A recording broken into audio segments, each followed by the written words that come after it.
क्या हिंदू धर्म को टारगेट करना बहुत ही आसान है?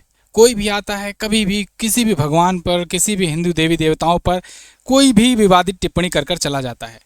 इसी कड़ी में चाहे चीफ जस्टिस ऑफ इंडिया क्यों ना हो, कहने को तो सुप्रीम कोर्ट भारत की सबसे बड़ी न्यायिक संस्था है। वो ऐसी संस्था है जहां पर कोई व्यक्ति हर जगह से हार जाता है तो अंतिम चारा है, अंतिम वो डेस्टिनेशन होता है। किसी को न्याय सत्रीय न्यायालय में नहीं मिलता है, उच्च न्यायालय में ढंग से नहीं मिलता है, तो वो सुप्रीम कोर्ट का दरवाजा खटखटाता है। लेकिन क्या हो जब सुप्रीम कोर्ट का ही चीफ जस्टिस वो कुछ ऐसा विवादित बयान दे दे कि जाओ अपने भगवान से कह दो, खुद ही कर लें, हमारे पास क्यों आए हो, इतना भगवान को मानते हो तो जाओ अपने भगवान से कहो खुद ही अपना मुंडी लगा लें। ये एक्चुअल में सीजेआई का बयान है। Chief justice of India justice B R. Gavai, जो वर्तमान में भारत के सबसे बड़े संविधान की देखरेख करने वाली पीठ के अध्यक्ष हैं, बने हुए बैठे हैं, या कहें चीफ जस्टिस ऑफ इंडिया हैं, भारत के मुख्य न्यायाधीश हैं। इन्होंने अभी खजुराहो के मंदिर में एक याचिकाकर्ता के दलील पर एक बयान दिया है जो अभी काफी ज्यादा विवादों में है। आज की वीडियो में पूरा डिटेल से मैं बताऊंगा, क्योंकि अभी 1 महीने पहले ही मैं गया हुआ था खजुराहो के मंदिर को विजिट करने। खजुराहो में मैं आपको बता दूं 1-2 मंदिर नहीं है, अभी वर्तमान में 22 मंदिर हैं। ये 8 किलोमीटर की रेंज में फैले हुए हैं। अभी आप देखिए, कुछ ग्लिम्स मैं आपको दिखाना चाहता हूं जिससे आपको थोड़ा सा अच्छे से हो जाए कि यहाँ पर जो भी बताया जाएगा बिल्कुल ऑथेंटिक बताया जाएगा, क्योंकि अभी मैं पिछले 1 महीने में ही यहाँ पर हो करके आया हुआ हूँ। मध्य प्रदेश में छतरपुर जिले में है खजुराहो। बहुत ही प्राचीन ये यहाँ पर सभ्यताओं को ये बटोरे हुए है। यहाँ पर 10वीं और 11वीं सदी के बनाए गए मंदिर हैं। उनमें से अभी, वैसे बनाए तो बहुत सारे मंदिर गए थे, कहा जाता है 84 से ज़्यादा मंदिर थे, लेकिन अभी वर्तमान में 22 मंदिर बचे हुए हैं जो 8 किलोमीटर में फैले हुए हैं। और इसको यूनेस्को वर्ल्ड हेरिटेज का दर्जा भी मिल चुका है। देखिए विश्व धरोहर वाला ये जो पत्थर है, शिला है, पीछे ये लिखा हुआ है, अगर आप ध्यान से देखेंगे तो अभी मैं पिछले ही महीने यहाँ पर गया था और खूब अच्छे से सब जगह पर विजिट किया। जो अभी बयान आया है सीजीआई का, ये कितना ज़्यादा तर्कविहीन है और कितना ज़्यादा बचकाना है, ये आप इस वीडियो में देख करके ही समझ जाएंगे। साथियों, ये मंदिर चंदेल राजाओं के द्वारा बनाया गया था। चंदेल राजाओं ने 9वीं से 11वीं सदी के बीच में ये बनाया था। कहा जाता है कुछ मंदिर 9वीं सदी में बने थे, उसके बाद फिर मैक्सिमम 10वीं सदी में और कुछ 11वीं सदी में बनाए गए थे। मध्य प्रदेश के छतरपुर जिले में स्थित है। कभी चंदेलों की ये राजधानी मानी जाती थी और कुछ लोग का ये भी मानना है कि ये चंदेलों की वित्तीय राजधानी थी, फाइनेंशियल कैपिटल थी। फाइनेंशियल कैपिटल इसलिए क्योंकि यहाँ पर मंदिर वगैरह बना करते थे, लगभग मतलब लंबे समय से बन रहे थे, तो मजदूरों का उनको रोजगार मिलना और ये सब चीज़ें प्रकरण चल रहा था, तो एक इकोनॉमी के लिए काफ़ी अच्छा था। इसके अलावा ये शिक्षा का भी केंद्र रहा, यहाँ धर्मशास्त्र वगैरह के ज्ञान भी दिए जाते थे। तो ओवरऑल ये एक फाइनेंशियल कैपिटल की तरह कंसीडर की जाती थी चंदेल राजाओं के द्वारा। आप जाओगे वहाँ पर विजिट करने तो कुछ इस प्रकार से वहाँ पर किताब बिकती हुई दिखेगी, और मैं आपसे कहूँगा ये कि अगर आप जाओ तो ये किताब ज़रूर लो, जिससे आपको इसके बारे में डिटेल्स भी मिले। तो इसमें एक मैप आपको मिलेगा, ये गया था मैं जब तो लेकर आया था, तो इस मैप में आपको मिलेगा। तो इसमें पूरा नक्शा हुआ है कि कहाँ कहाँ पर कौन कौन से मंदिर स्थित हैं। ठीक है, तो 22 मंदिर जैसे कि मैंने आपको बताया अभी वर्तमान में है। इसमें मंदिरों के ग्रुप्स हैं। इसमें पश्चिम मंदिर समूह है जो पश्चिम दिशा में है, काफ़ी मंदिरों के समूह हैं, और कुछ मंदिर जो है पूर्वी मंदिर समूह में है, और कुछ खजुराहो गांव में बसे हुए मंदिर हैं जो दूर दूर स्थित हैं। दुख की बात यह है, अब इसको समझना चाहिए वहाँ की गवर्नमेंट को भी, जो पश्चिम मंदिर समूह है जहाँ पर हिंदू देवी देवताओं के मंदिर हैं, और उसके बाद जो पूर्वी मंदिर समूह हैं जो जहाँ पर जैन धर्म के मंदिर हैं, उनकी तो देखरेख बहुत ही अच्छे तरीके से, प्रॉपर तरीके से हो रही है। यूनेस्को का वर्ल्ड हेरिटेज साइट का इसे दर्जा भी मिला हुआ है।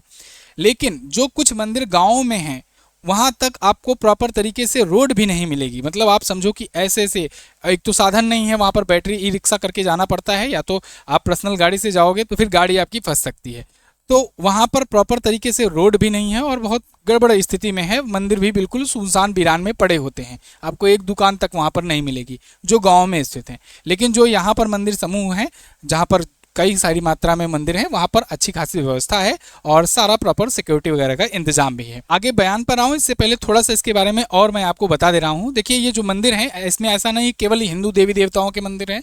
इसमें जब ये बना था तब हिंदू देवी देवता, बौद्ध धर्म के और जैन धर्म के तीनों प्रकार के धर्मों को यहाँ पर ध्यान में रख करके बनाए गए थे मंदिर। इसी वजह से पश्चिम मंदिर समूह में यहाँ पर हिंदू देवी देवताओं के, पूर्वी मंदिर समूह में कुछ मंदिरों में जैन धर्म के, और जैन मंदिर समूह मतलब एक अलग ही जगह बनाया गया है, और उसके बाद फिर कुछ वहाँ पर गांव में मंदिर हैं। कहा जाता है कि बौद्ध धर्म के जो मंदिर थे वो तोड़ दिए गए, और इनके भी बाकी की जो मूर्तियाँ हों उनको भी छत विच्छत काफ़ी किया गया है, अभी मैं आपको दिखाऊंगा भी। तो बौद्ध धर्म वाले मंदिर जो हैं वो अभी वर्तमान में नहीं हैं, और बाकी के जो मंदिर हैं वो बचे हुए हैं। जैन धर्म के मंदिरों को भी बहुत ज़्यादा तोड़ा गया है, लेकिन वो भी अभी काफ़ी मात्रा में पर्याप्त बचे हुए हैं। इन मंदिरों को तोड़ा कौन? इन मंदिरों को कहा जाता है कि 13वीं सदी से लेकर के आगे मुगल काल तक जितने भी मुस्लिम शासक आए, मुगल शासक आए, उनके द्वारा समय समय पर इसे तुड़वाया गया। तुड़वाने के पीछे का भी कारण ये था कि वो लोग अपने धर्म का प्रचार प्रसार करना चाहते थे। यहाँ पर कुछ आप तस्वीरें देख सकते हो, जैसे आप देखिए ये मूर्तियाँ हैं, यहाँ पर इसके हेड नहीं है, यहाँ पर हेड नहीं है, ठीक है, यहाँ पर हेड नहीं है। अब आप में से कुछ लोग के दिमाग में आ सकता है कि ये कौन सी बड़ी बात हो गई कि मतलब आप समझो कि 1000 साल से ये मंदिर पड़े हुए हैं और 1000 सालों में कोई मंदिर का अगर कोई मूर्ति का अगर कुछ हिस्सा टूट गया है तो कौन सी बड़ी बात हो गई। तो मैं आपको बताना चाहूँगा, मैं खुद वहाँ पर गया हुआ हूँ, टच करके बाकायदे देखा हुआ हूँ। आप यहाँ पर अगर ईंट से भी मार करके तोड़ना चाहोगे ना तो नहीं तोड़ सकते हो, इतनी मजबूत ये मूर्तियाँ हैं। ये ग्रेनाइट पत्थर से बनी हुई हैं और बहुत प्रकार के मतलब इसमें पत्थर भी यूज किए गए हैं, बलुआ पत्थर यूज किए गए हैं, स्पेशल पत्थर यूज किए गए हैं। इसको आप तोड़ना चाहोगे तो ईंट से, पत्थर से ऐसे नॉर्मली नहीं तोड़ सकते हो, जब तक आप छेनी हथौड़ी से जुट करके बढ़िया से तोड़ने का प्रयास नहीं करोगे। तो यही कारण है कि अभी भी यहाँ पर जब तोड़ने का खूब प्रयास किया गया, उसके बावजूद भी कुछ यहाँ पर मतलब कि मैक्सिमम पार्ट तो बचा ही है। समझ आप देखो यहाँ पर, ये देखिए देवी देवताओं की जो भी मूर्तियां हैं छत विच्छत की गई हैं। आप ये देखिए वहाँ पर 64 योगिनी मंदिर है, उनको वो मंदिर तो बिल्कुल अभी जमींदोज है, वहाँ पर अभी हिस्सा मात्र बचा हुआ है कुछ इस प्रकार से टुकड़ों टुकड़ों में, और वो मंदिर अभी एग्जिस्ट नहीं करता। लेकिन एक मंदिर जो सबसे ज़्यादा चर्चे में है वो है जावेरी मंदिर। जावेरी मंदिर जो है ये भगवान विष्णु को समर्पित है। इसमें मंदिर में आप देखोगे तो ये हेड नहीं है, हेड ही गायब है भगवान विष्णु का। आप वहां जाकर मंदिरों को देखोगे तो जो साइड साइड में जो मूर्तियां बनाई गई हैं, मतलब अद्भुत कलाकृति का नज़ारा है। मैं वहां पर क्यों गया था? देखो इतिहास से हमारा काफ़ी पुराना मतलब कि प्रेम रहा है और मैं हमेशा ऐसी जगहों पर विजिट भी करना चाहता हूं। यही वजह रही कि मैं गया तो यहाँ पर 5-6 दिनों में खूब बढ़िया से घूमा मध्य प्रदेश में, पूरा मध्य प्रदेश में महाकाल मंदिर भी दर्शन किया। मैंने आपको बताया था, अपडेट दिया था 1 महीने पहले। उसी दौरान मैं यहाँ पर भी गया था और सारे मंदिरों को विजिट किया था। तो यहाँ पर ये जावेरी मंदिर भी देखने को मिला। मैंने एक वीडियो बनाई हुई है जो मेरे ही मोबाइल से बनाई गई है, आप इस वीडियो को पहले देखिए, उसके बाद फिर हम लोग आगे बढ़ते हैं।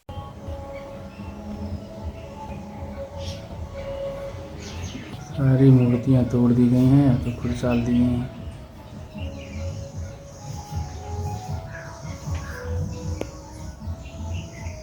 सर गायब है मेन मूर्ति का।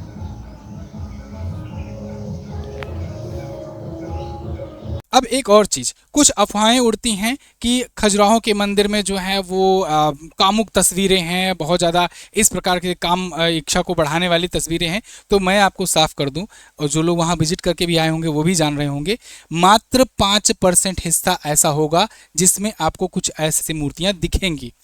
बाकी 90% जो है नक्काशी वहाँ के जो उस टाइम के जो जनजीवन में जो लोग रहते थे, किस प्रकार से रहते थे, वो दिखाया गया है। 90 से 95% तक का हिस्सा इसी प्रकार से है। 1-2-4 मूर्तियाँ ऐसी होंगी जो इस प्रकार से हैं, जो वहाँ पर कामुकता को प्रदर्शित करती हैं। बाकी जो है नक्काशी जो है वो जनजीवन को दर्शाती हैं मंदिरों के। इसके अलावा वहाँ पर संगीतकार कैसे रहते थे, किसान, कुम्हार, सबसे ज़्यादा तो औरतों को, महिलाओं को मेकअप करते हुए वहाँ दिखाया गया है।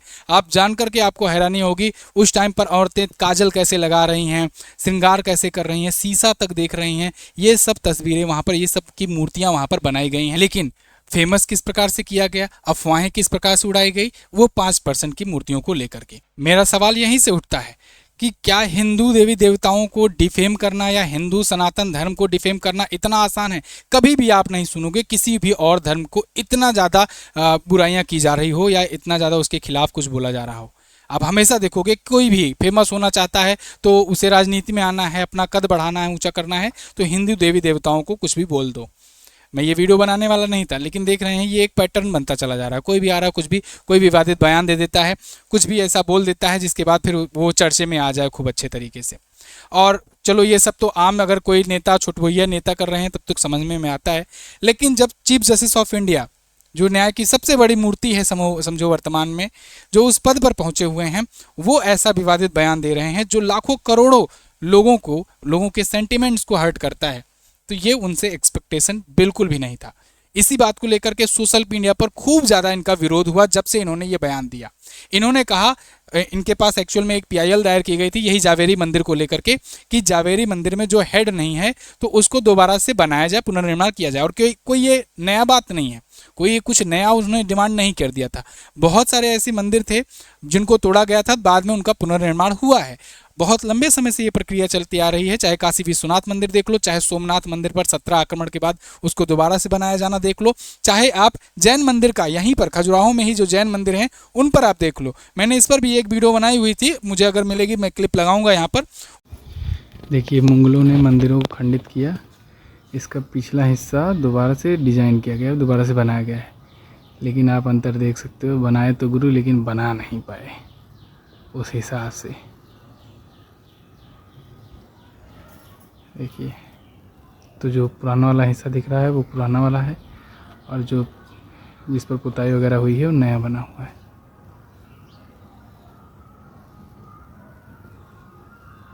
उसमें यह था कि पीछे का कुछ हिस्सा जो है वो पुराना वाला बचा था और कुछ हिस्सों को रिबिल्ड किया गया है, सीमेंटेड बनाया गया है, बाद में उसे बनाया गया, वो साफ साफ वहां पर नजर आता है। तो वो दोबारा पुनर्निर्माण करने की कोई अगर डिमांड कर रहा है, कोई पीआईएल दायर किया हुआ है, तो उसमें कोई बुरा डिमांड नहीं किया था। लेकिन यहाँ पर इस प्रकार से ये अपना बयान दे दिए बेतुका टाइप का, चीफ जस्टिस ऑफ इंडिया के पद पर रहते हुए ये अपना निजी सोच, ये निजी विचार रख दिए। उसको लेकर के सोशल मीडिया पर खूब ट्रोलिंग हुई इनकी। इन्होंने कहा कि जाओ देवता से खुद कहो, भगवान विष्णु से खुद कहो कि कुछ करें, तुम तो बहुत बड़े भक्त हो, जाओ खुद ही देवी देवता से कहो, खुद ही भगवान से कहो कर लें कुछ, और जाओ प्रार्थना करो। ये पुरातात्विक स्थल है, एएसआई को अनुमति देनी होगी, माफ करना यहाँ पर कुछ नहीं होगा। सोचो, ये विवादित बयान देती। अब इसके बाद विश्व हिंदू परिषद के जो राष्ट्रीय अध्यक्ष हैं, इन्होंने कहा हमको लगता है मुख्य न्यायाधीश की मौखिक टिप्पणी हिंदू धर्म की आस्थाओं का उपहास उड़ाया है। अच्छा होगा अगर इस तरह की टिप्पणी करने से बचा जाए। इसके अलावा सोशल मीडिया पर खूब जमकर ट्रोलिंग हुई। ट्रोलिंग होने के बाद इनको भी समझ में आया कि हमने गलती कर दी है, ऐसा बयान दे करके लाखों करोड़ों लोगों के सेंटीमेंट को हर्ट पहुंचाया है। फिर इन्होंने कहा कि इससे पहले मेरे नेपाल से जुड़े बयान पर भी इसी तरह का गलतफहमियां फैलाई गई। न्यायपालिका किसी धर्म के खिलाफ नहीं है, मैं व्यक्तिगत रूप से सभी धर्मों का सम्मान करता हूं। मतलब अपनी तरीके से एक प्रकार से अपोलाइज करने का इन्होंने प्रयास किया। खैर, यहाँ पर बात वहाँ पर भी चली, अधिवक्ताओं के बीच में भी।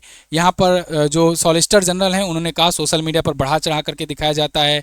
तुषार मेहता जो हैं उन्होंने कहा मैंने सीजीआई को 10 साल से जानता हूँ, वे सभी धर्म स्थलों पर जाते हैं, सोशल मीडिया पर बातें बढ़ा चढ़ा करके दिखाई जाती हैं। न्यूटन का नियम है कि हर क्रिया की समान प्रतिक्रिया होती है, लेकिन अब सोशल मीडिया पर हर क्रिया की ज़रूरत से ज़्यादा प्रतिक्रिया हो जाती है। तो ये इनका बयान था, मतलब इनके बीच बचाव में वो आए हुए थे एक प्रकार से।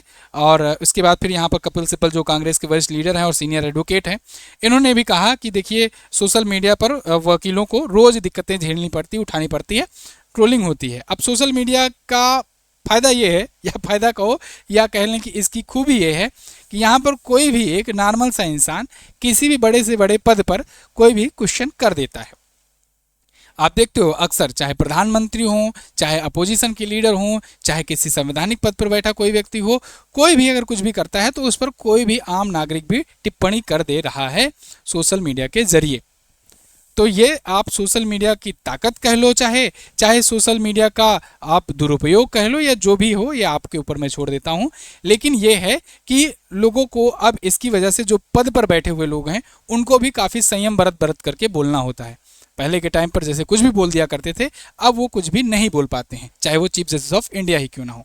यही वजह है कि इन पर जब खूब ट्रोलिंग हुई तब आकर के इन्होंने सफाई देना जरूरी समझा, वरना तो चीफ जस्टिस ऑफ इंडिया है भाई, हमें कौन ही कुछ बोलेगा। लेकिन बात यही आ जाती है कि चीफ जस्टिस ऑफ इंडिया हो तो अभी हो आप, बाद में क्या होगे, कुछ दिन बाद जब आप रिटायर हो जाओगे तब आपको आप वापस लौट करके इसी समाज में आना होगा, इसी दुनिया पर, इसी धरती पे आना होगा। उस टाइम जब आप रिटायर हो गए होगे, हो सकता है आपको राज्यसभा की सीट मिल जाए, तो क्या राज्यसभा सांसद को ट्रोलिंग नहीं दी जाती है, की जाती है। हो सकता है आप चुनाव लड़ो, या हो सकता है आप किसी और पद पर आ जाओ, आगे चल करके आप उपराष्ट्रपति चुनाव के उम्मीदवार हो जाओ, लेकिन क्या तब ट्रोलिंग नहीं होगी? ट्रोलिंग तो होती है, राष्ट्रपति हो, प्रधानमंत्री हो, कोई भी पद बोलो, ट्रोलिंग तो सबकी हो सकती है। शायद इसीलिए इनको ये सफाई देनी पड़ी है। अब आपकी इस पर क्या राय है? क्या इनको ऐसा बयान देना चाहिए था?